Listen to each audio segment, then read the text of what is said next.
नमस्कार दोस्तों, इस वीडियो में आप सभी का स्वागत है।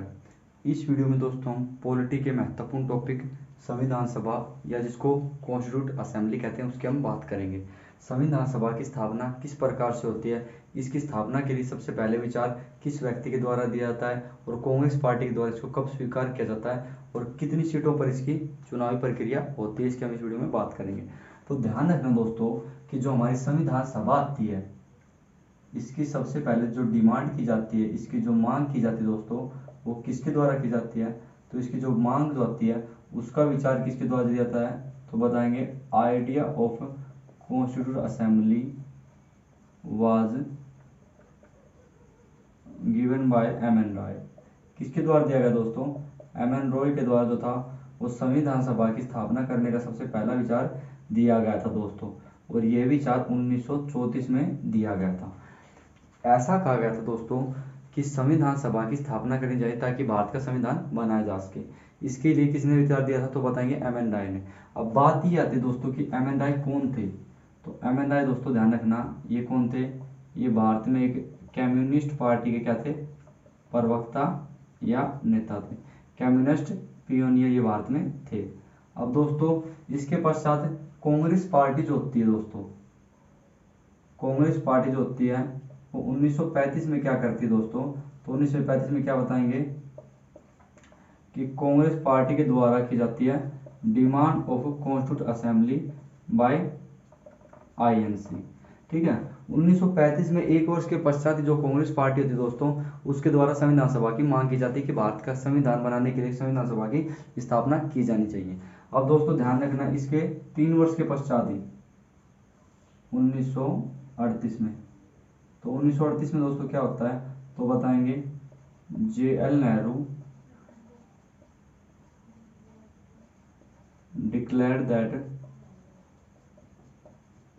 declared that the Constitutional Assembly should be formed without outside interference. इसका मतलब दोस्तों क्या होता है कि 1938 में जो कांग्रेस पार्टी के नेता होते हैं जिनका नाम आता है JL नेहरू, वो एक ऐसी घोषणा करते हैं कि संविधान सभा की स्थापना भारत में की जाएगी, लेकिन किसके हस्तक्षेप के बिना की जाएगी, तो कहता है कि बाहरी, ठीक है, या बाहरी हस्तक्षेप के बिना क्या होगी, इसकी स्थापना होगी, आउटसाइड इंटरफेरेंस के बिना इसकी स्थापना होगी। अब दोस्तों किसकी बात आती है, इसकी स्थापना की बात आती है। तो ध्यान रखना, in 1940 August offer came in India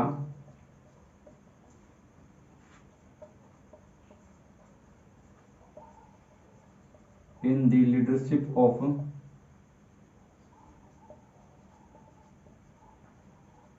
Stafford Cripps. ध्यान रखना दोस्तों, इसके चलते ब्रिटिश सरकार जो होती है वो 1940 में क्या करती है, एक अगस्त प्रस्ताव को भारत में भेजती है, जिसका मकसद दोस्तों ये होता है कि भारत में एक संविधान सभा की स्थापना करना जो कि भारत के लिए एक अच्छे प्रकार का संविधान बना सके।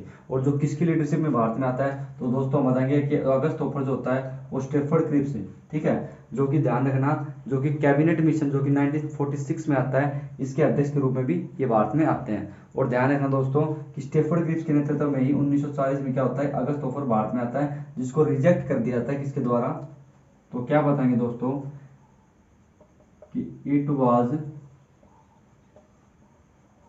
Rejected by Indian Muslim league. अब दोस्तों बात ये आती है कि अगस्त ऑफर जो आता है उसको मुस्लिम लीग के द्वारा रिजेक्ट क्यों किया जाता है, उसका बहिष्कार क्यों किया जाता है, तो क्या बताएंगे दोस्तों, तो सबसे पहले क्या बताएंगे, they wanted to divide India into two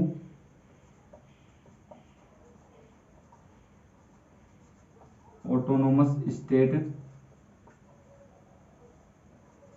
with separate assembly.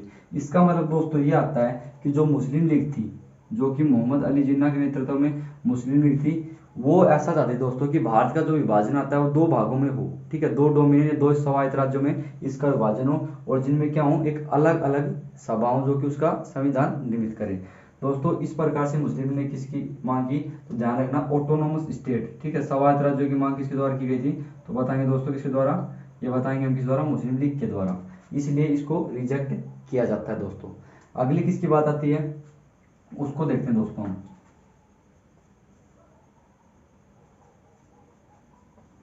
Election for constitute assembly was held on 15 अगस्त 1946।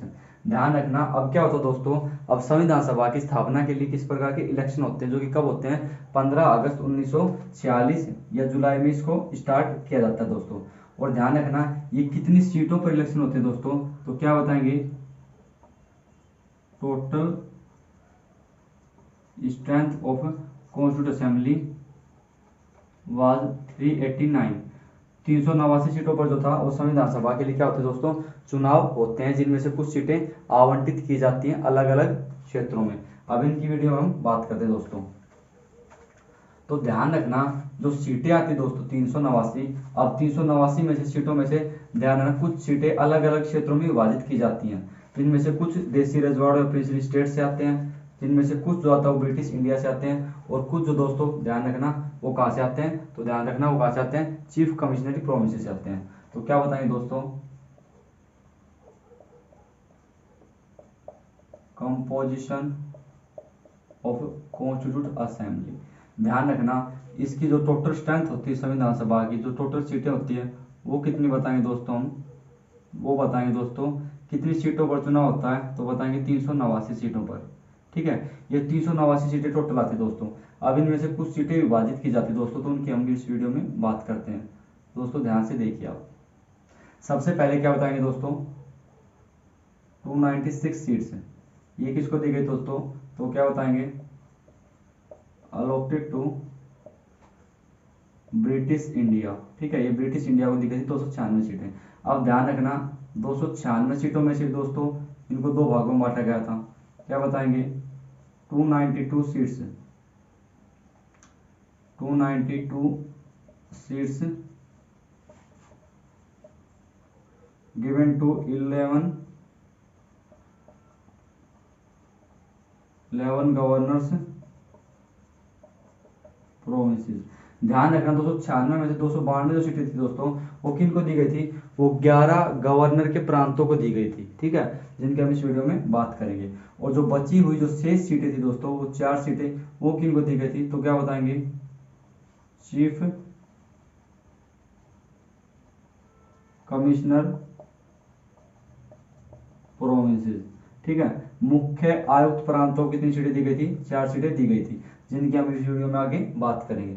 और जो दोस्तों अन्य सीटें आती, जो कितनी सीटें आती दोस्तों, 93 सीट्स आती हैं, ये किसको दी गई थी, तो ये बताएंगे दोस्तों किसको दी गई थी, ये दी गई थी प्रिंसली स्टेट को, ठीक है, या फिर जिसको हम कहते हैं देसी रजवाड़े, जिनमें जयपुर, जोधपुर, बीकानेर इस प्रकार के कुछ क्षेत्र शामिल थे, उनको हम कहते हैं प्रिंसली स्टेट, ठीक है, जिनमें किसी दोस्तों एक राज्य का शासन होता है और वो ब्रिटिश इंडिया के नेतृत्व में क्या करता है, काम करता है। तो ध्यान रखना 296 सीटों में से दोस्तों 292 सीटें किसको दी गई थी, 11 गवर्नर्स प्रोविंसेस, 11 गवर्नर्स प्रोविंसेस को ये सीटें दी गई थी। और ध्यान रखना दोस्तों जो 4 सीटें आती हैं वो चीफ कमिश्नर प्रोविंस, मतलब मुख्य आयुक्त प्रांत को ये सीटें दी गई थी दोस्तों। और ध्यान रखना 93 सीटें दी गई थी ब्रिटिश इंडिया को, सॉरी प्रिंसली स्टेट को। आगे तो ध्यान रखना दोस्तों इसके लिए इलेक्शन होते हैं, तो क्या बताते हैं दोस्तों इसमें, seats given on the population of area. ध्यान रखना दोस्तों जो सीटें आवंटित की गई थी ये जनसंख्या के आधार पर दी गई थी हर क्षेत्र में, ठीक है, तो क्या बताएंगे एक सीट किस पर आवंटित की गई थी, एक जो सीट थी दोस्तों वो कितनी जनसंख्या पर आवंटित की गई थी, तो 10 लाख की जनसंख्या पर एक सीट को आवंटित किया गया था, ठीक है। अगला क्या बताएंगे दोस्तों,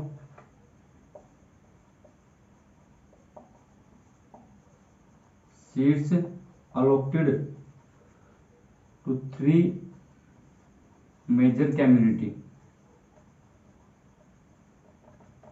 जो सीटें थी दोस्तों वो तीन मुख्य क्या दी गई थी, तीन मुख्य समुदायों को दी गई थी, जिनमें सबसे पहले कौन सा होता है तो बताएंगे सामान्य वर्ग, अगला कौन सा होता है तो बताएंगे दोस्तों मुस्लिम वर्ग, और थर्ड नंबर पे क्या आता है तो बताएंगे सिख।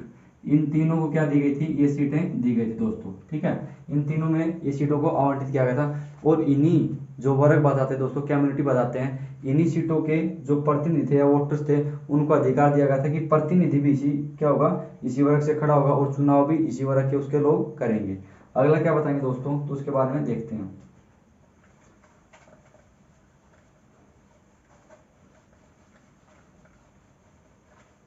अब दोस्तों जो इनके प्रतिनिधि थे वो किस क्षेत्र से और किस प्रकार से चुने गए थे, इनकी हम बात करते हैं। तो क्या बताएंगे सबसे पहले हम, representative of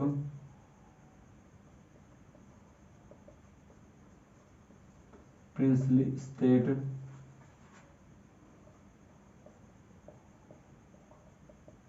was nominated by head। ध्यान रखना, जो देशी रजवाड़ों का प्रतिनिधि था दोस्तों उसको किसके द्वारा किया गया था, उसको मनोमित किया गया था। क्या किया गया था, उसको मनोमित किया गया था, किसके द्वारा, उसी देशी रजवाड़ों के हेड के द्वारा। ठीक है, तो ध्यान रखना।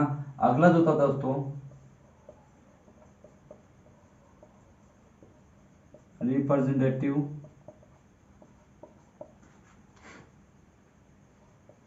Representative of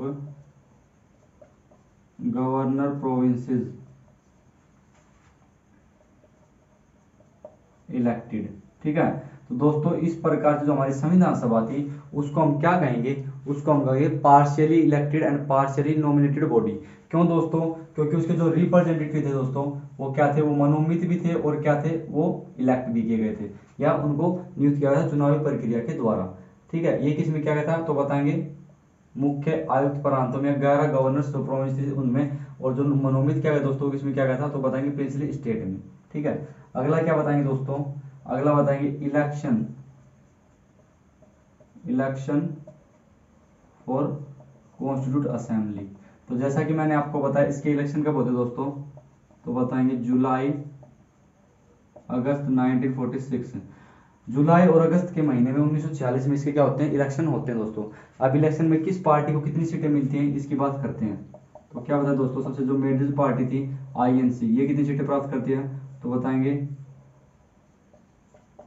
208 seat. ठीक है, उसके बाद दोस्तों कौन सी आती है, इंडियन मुस्लिम लीग, इसको कितनी प्राप्त होती है 73 सीट्स। और जो ध्यान रखें दोस्तों इंडिपेंडेंट जो स्वतंत्र पार्टी होती है उनको कितनी सीटें प्राप्त होती हैं तो बताएंगे इंडिपेंडेंट जो सीटें होती हैं वो कितनी होती है 15।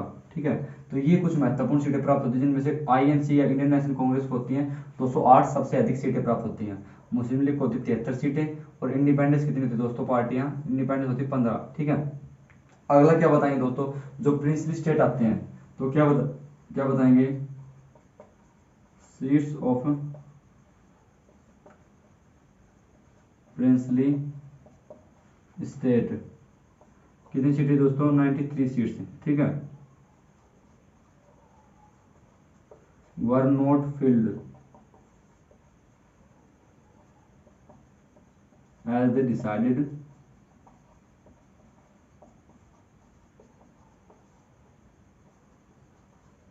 To stay away from constitute assembly.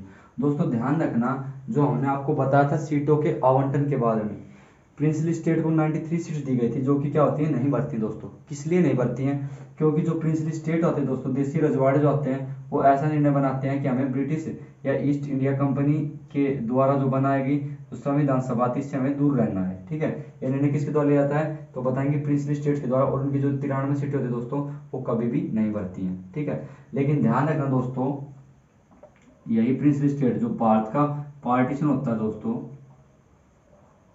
Princely state joint constitution assembly. ठीक है, कब बताएंगे, अप्रैल 1948। ठीक है। जो ये देसी रजवाड़े थे दोस्तों, ये भारत के पार्टीशन के पश्चात, ठीक है, या ऐसे कह सकते हैं कि भारत में जो संविधान सभा का चुनाव होता है 1946 में, तब से लेके और भारत के पार्टीशन तक ये संविधान सभा से दूर होते हैं। लेकिन ध्यान रखना, जैसे ही अप्रैल 1948 में ध्यान रखना, ये ग्रेजुअली किसको ज्वाइन कर लेते हैं, तो बताएंगे हम संविधान सभा को ज्वाइन कर लेते हैं। तो दोस्तों इस प्रकार संविधान सभा की स्थापना होती है, जिनमें आईएनसी को 208 सीटें मिलती हैं, मुस्लिम लीग को 73 सीटें मिलती हैं, और प्रिंसली स्टेट जो कि इस पार्टी से हमेशा के लिए दूर रहते हैं या संविधान सभा से दूर रहते हैं, वो भारत के पार्टीशन के पश्चात अप्रैल 1948 में इसको ज्वाइन कर लेते हैं। अगला क्या बताएंगे दोस्तों, तो अगला देखते हैं दोस्तों, संविधान सभा की जो पहली बैठक होती है वो किस प्रकार से होती है दोस्तों, इसके बारे में हम चर्चा करेंगे। वो बैठक कब होती है दोस्तों, उसमें क्या क्या कार्य किए जाते हैं, उसमें अध्यक्ष उपाध्यक्ष किस व्यक्ति को बनाया जाता है, इसके हम इस वीडियो में बात करेंगे। तो क्या बताएंगे दोस्तों, अब संविधान सभा की स्थापना भी हो चुकी है, तो क्या बताएंगे, इसकी एक मीटिंग होगी या बैठक होगी दोस्तों। तो क्या बताएंगे, the first meeting of constituent assembly, first meeting of constituent assembly was held on 9th दिसंबर 1946। दोस्तों ध्यान रखना, संविधान सभा की स्थापना के पश्चात इसकी जो पहली बैठक होती है दोस्तों, वो 9 दिसंबर 1946 को होती है। अब इस बैठक में दोस्तों ध्यान रखना, कुछ कार्य किए जाते हैं, उन कार्यों की हम चर्चा करते हैं, ठीक है। तो क्या क्या कार्य होते हैं दोस्तों इस बैठक में, तो क्या बताएंगे दोस्तों, सबसे पहले एक व्यक्ति आते हैं दोस्तों, जिसका नाम है डॉक्टर सच्चिदानंद सिन्हा। क्या नाम आता है, डॉक्टर सच्चिदानंद सिन्हा, ठीक है। Was elected as temporary chairman of constituent assembly, ठीक है। जो डॉक्टर सच्चिदानंद सिन्हा होते हैं दोस्तों, इनको क्या किया जाता है, इनको संविधान सभा का क्या बना दिया जाता है, एक अस्थायी अध्यक्ष बना दिया जाता है दोस्तों, ठीक है।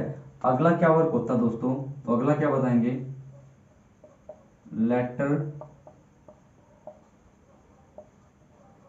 Doctor Rajendra Prasad elected as permanent chairman of constituent assembly, ठीक है। और डॉक्टर राजेंद्र प्रसाद जो होते दोस्तों, उनको क्या बना दिया जाता है, उनको स्थायी अध्यक्ष बना दिया जाता है, किसका, संविधान सभा का, 9 दिसंबर 1946 को। अब दोस्तों कुछ दो अन्य व्यक्ति भी आते हैं जिनको इस सभा का उपाध्यक्ष बना दिया जाता है, तो क्या बताएंगे,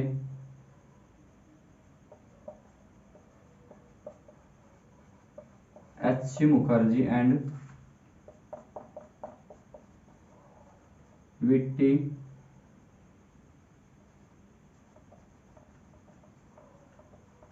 कृष्णमाचारी। दोस्तों ध्यान रखना, दो व्यक्ति आते हैं, जिनमें पहले का नाम आता है एच मुखर्जी और दूसरे का नाम आता है विट्टी कृष्णमाचारी। इन दोनों को क्या बना देता है, तो क्या बताएंगे दोस्तों, अपॉइंटेड एज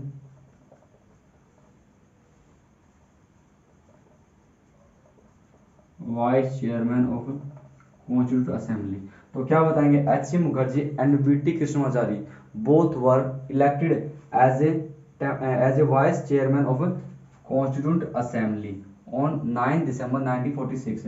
एच मुखर्जी दोस्तों ध्यान रखें, इनका पूरा नाम आता है हरीश मुखर्जी, ठीक है। इन दो व्यक्तियों को संविधान सभा का एक उपाध्यक्ष बना दिया जाता है, लेकिन स्थायी अध्यक्ष किसको बना दिया जाता है, तो बताएंगे डॉक्टर राजेंद्र प्रसाद को, और अस्थायी किसको बनाते हैं, तो बताएंगे डॉक्टर सच्चिदानंद सिन्हा को। ध्यान रखना दोस्तों, डॉक्टर सच्चिदानंद सिन्हा को किस देश के आधार पर इसका अस्थायी अध्यक्ष बना दिया जाता है, तो बताएंगे फ्रेंच प्रैक्टिस के आधार पर, ठीक है, या फ्रेंच देश में इस प्रकार की प्रक्रिया अपनाई जाती थी। तो दोस्तों ध्यान रखना, ये हमने कॉन्स्टिट्यूंट असेंबली की मीटिंग की बात की, जो कि हमने इस वीडियो में समाप्त किया। इससे संबंधित जो अगले कार्य आते हैं दोस्तों, उसकी हम अगली वीडियो में चर्चा करेंगे, जो कि पॉलिटी का बहुत ही महत्वपूर्ण टॉपिक आता है।